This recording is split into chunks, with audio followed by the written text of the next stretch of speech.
2D gaming? That's for babies. Real gamers play Call of Duty in glorious 3D. Can't stand this no good garbage. Hey kids, PS3 Dad here. Listen, 2D gaming got a real bad rap back in the 5th and 6th generations. In the PS1 and PS2 days, 2D games were seen as old news. PlayStation 1 and N64 popularized 3D at a time when everyone thought of 3D as just the natural evolution of gaming. They just assumed that this is what games were going to be from now on. For a long time, 2D was looked at as just kind of ghetto. When you think of 2D games, your mind immediately goes to the 8 and 16-bit generations with games like Mario 3 and Super Mario World, or games like Mega Man or Contra. The 7th generation, which includes the PS3, Xbox 360, and Nintendo Wii, popularized bringing back older titles and gave us space for indie games that were small, bite-sized experiences. Because consoles were internet connected now and mostly had built-in storage, small games could easily be downloaded on even slow internet. Xbox Live Arcade and the PS3 store had tons of these small indie games. This generation can really be thanked for the beginning of the entire indie boom. The Nintendo Wii had its famous Virtual Console, which was a way to buy older Nintendo games and games from other retro consoles a la carte, and WiiWare provided a marketplace for small, bite-sized projects. To be clear, for the 2D purists out there, I'm not making a distinction between 2D sprites and 3D character models, nor am I necessarily saying that these games use 2D pixel art. I'm merely talking broadly about games that are being played on a 2D plane. Some of these games may have 2D sprites, and some of them may be a modern interpretation of what a 2D game would look like on stronger hardware. I'm not here to argue about what makes a 2D game a real 2D game. Let's just have some fun here and keep it simple, okay? There's so much to argue about in what makes a game 2D or 3D, and of course you complicate matters with terms like 2.5D, which implies a mostly 2D plane with a little bit of depth in the background, or perhaps some 3D control and a more or less 2D environment. Also, although many of these games are fantastic, I'm not necessarily implying that these are all great quality games. Your mileage may vary depending on a bunch of different factors. Puppeteer. There was a time when Sony would take risks and release unconventional games. Now defunct Japan Studio was known for creating some of the most beloved and creative titles across the history of Sony platforms. Coming hot on the heels of their stellar Gravity Rush on the PlayStation Vita in 2012, Puppeteer flew under the radar, releasing on the PlayStation 3 in 2013. This game is an absolute artistic marvel. Beautiful Tim Burton-esque visuals in a unique and highly dynamic puzzle platformer led to this being one of the biggest hidden gems on the console. Sadly, today it's one of the more expensive games on the console because it did not sell well at the time. One of the biggest tragedies of our time was the closure of Japan Studio, but you have to wonder if there is a market for creativity in that AA space, or whether we are going to have to leave that entire arena to the indie developers for the foreseeable future. It makes me think sadly of the amazing game Hi-Fi Rush that just came out last year on Xbox platforms, and the studio behind it was shut down months after receiving all kinds of critical acclaim.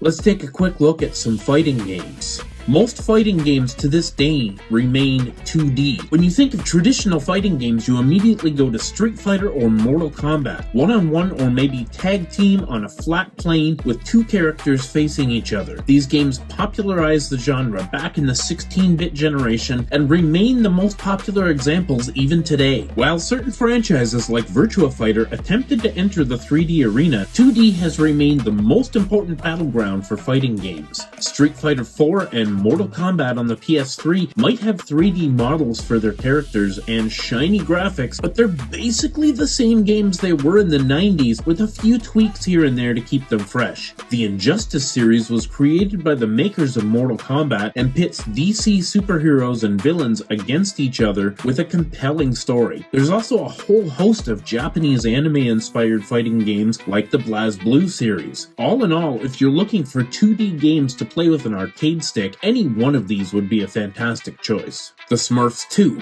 Developer WayForward saved this game from kids' game mediocrity by giving the game way more quality than it probably deserved. Is it a licensed kids' game based on a movie? Sure, but it has some solid platforming and attractive visuals that make this game worth a play. If you're an 80s kid like me, seeing these iconic characters come to life with beautiful visuals and fun gameplay is a feast for the nostalgia bone. I'm not saying it's a 10 out of 10 game, far from it, but if you are fond of these characters, you could do worse than spending a few hours in this well-realized world. Dragon's Crown. If you're looking for one of the best 2D games on this list, and indeed one of the most interesting 2D games ever made, look no further than Dragon's Crown. The signature art style that Vanillaware brings to the table is absolutely stunning on the PS3. Classic side-scrolling beat-em-up combat brings all the best parts of an action RPG that will remind you of classic titles like Golden Axe. Multiple class types give you various ways to play, which gives the game a ton of replay value. Alright, this might be a weird one, but Angry Birds Star Wars. You may write off the Angry Birds franchise as nothing more than a cheap mobile game, but few mobile games have had the charm and style of Angry Birds Star Wars. I popped this disc into the PS3 to play for a little while for this video and see if it still held up, and I was instantly hooked for hours. The gameplay is deceptive in its simplicity, and it can get extremely challenging, especially if you want to unlock 3 stars on all the levels and get all the collectibles. Other mobile games have attempted to come to game consoles, but I would argue that few made the transition as well as Angry Birds Star Wars. Sonic Generations.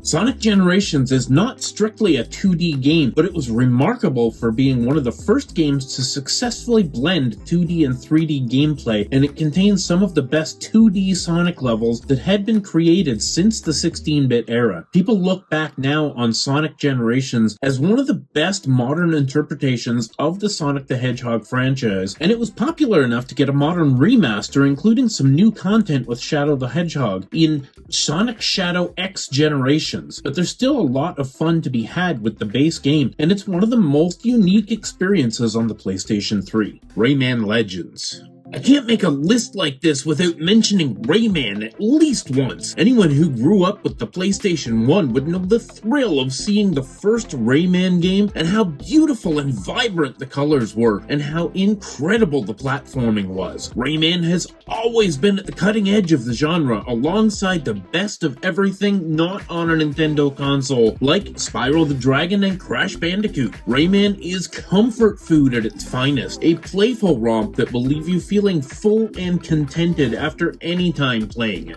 There are 2 main entries on the PS3, Rayman Origins and Rayman Legends. This week I've been playing Legends, and I can tell you that the game holds up beautifully even today. The gameplay is more complex and technical than something like a Mario game, but it stands on its own as one of the best platformers of the generation. This game has so much content, so many great levels, you'll be playing this game for years to come. PlayStation All-Stars Battle Royale. If you absolutely have to scratch that Smash Brothers itch and you only own a PlayStation, this game is surprisingly competent and entertaining for fans of PlayStation IPs. But I mean, in a world with so many Smash Bros. Clones like Nickelodeon All-Stars Brawl and Warner Brothers Multiverses, it's hard to see PlayStation All-Stars as special. But at the time, it was really unique to see all these different PlayStation characters come together on one screen, being able to pit Sly Cooper against Kratos or Sweet Tooth against Nathan Drake was the stuff dreams were made of. I've really enjoyed my time with this game getting ready for this video, and I would highly recommend picking this game up for the $15 or so that it's going to cost you. The Adventures of Tintin.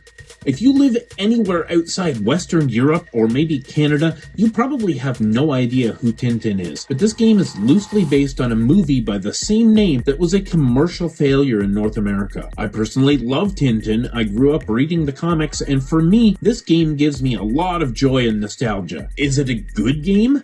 My rose-tinted glasses say yes. It's got an interesting visual style and some fun puzzles and platforming, but most people would say it's fairly underwhelming. That doesn't mean there isn't fun to be had if you're looking for something like this to play on the PS3 though, and it's fairly cheap to find a physical copy.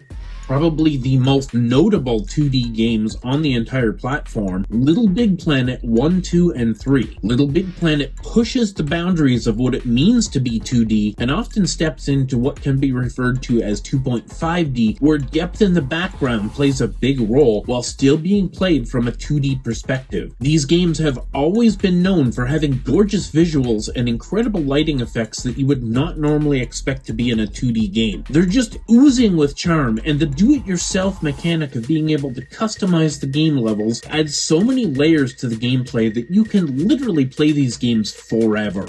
Alright, let's talk about a few digital games in my collection. Many of the best 2D games on the platform were digital only, and here's just a few I could recommend. Mega Man 10. I have a love-hate relationship with Mega Man. I do prefer the Mega Man X series over the originals. Mega Man 10 is definitely a worthy game to be included on this list. At the time of its release, it was very unheard of for a new game to be released with vintage visuals. Mega Man 10 looks exactly like you would expect an NES Mega Man game to look, and it plays the same too. The music is great, the controls are great, and if you're just looking for a classic Mega Man experience on the PS3, this is a fantastic place to start. That being said, I only have the demo of this game because I don't really enjoy classic Mega Man, and I just wanted to see how the game looked and played on the PS3, and yep, it's Mega Man alright. DuckTales Remastered. I mentioned Way Forward a lot in this video, but that's because if you like 2D games, they are a can't-miss studio. A full from-the-ground-up remake of Capcom's DuckTales from the NES, this game manages to capture the original charm of the game, but bring the visuals to a state that you would have imagined is what the original artists intended, making it very similar to the 90s cartoon. There is a physical version of this game, but it is fairly hard to get, so I opted for the digital version in this case. The game features such modern upgrades as voice acting and full motion cutscenes while remaining very true to the original gameplay. It feels like an upgrade on the original game in every conceivable way, and pretty much anyone who's played it can agree that it's a fantastic game. Trine. A surprisingly high-quality indie game that could probably be better described as AA. Trine was the beginning of a series that is still running today with 4 entries under its belt and various physical editions on current consoles. At its release, however, Trine was a digital-only game and remains so on the PS3. Trine is a puzzle platformer with action RPG combat that has the interesting mechanic of having 3 characters with unique abilities that you can switch between at any time to solve environmental challenges and tailor the combat to your preferred style. The visuals are quite pretty, with rich saturated colors, and the story is more than competent enough to propel you through the game. Double Dragon Neon. If you liked this generation's Streets of Rage 4, you can find an extremely similar experience on the PS3 with Double Dragon Neon. Again developed by Way Forward Technologies, absolute masters of the craft of modern 2D games, and today known for the modern Shantae games, this game is a treat for both the eyes and your fingers. A modern coat of paint on a classic side-scrolling beat-em-up, Neon controls like a dream and looks and sounds great doing it. Sadly, this game never got a physical release at the time, so unless you want to try and hunt down the limited edition re-release from Limited Run Games, I would suggest buying it digitally on your PS3 or elsewhere while you still can. Strider 2. I struggled with the idea of including PS1 classics on this list, and I think I'm going to include this game simply as an honorable mention to remind you that there are still several hundred PlayStation 1 games available to purchase digitally on the PS3 store, at least now at the recording of this video. I do expect Sony to announce the shutdown of the PlayStation 3 store very soon, so take that for what you will, but Strider 2 is an absolutely incredible 2D action game, well worth the few dollars you would have to pay for it. It would be a shame not to mention Castlevania Symphony of the Night as well, which to this day remains one of the best Metroidvania-style games ever made, and honestly the one that coined the term. Castlevania Lords of Shadow Mirror of Fate.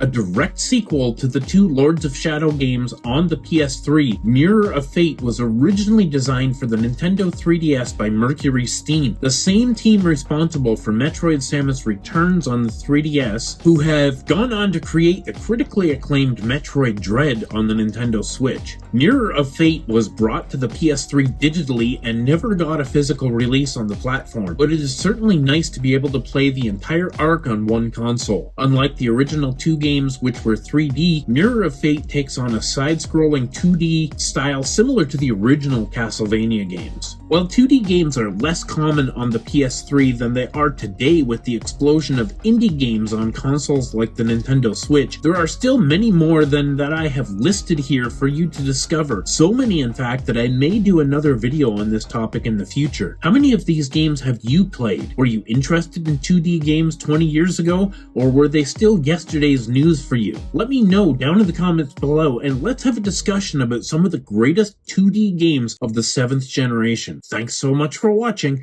thanks for subscribing, stay classy.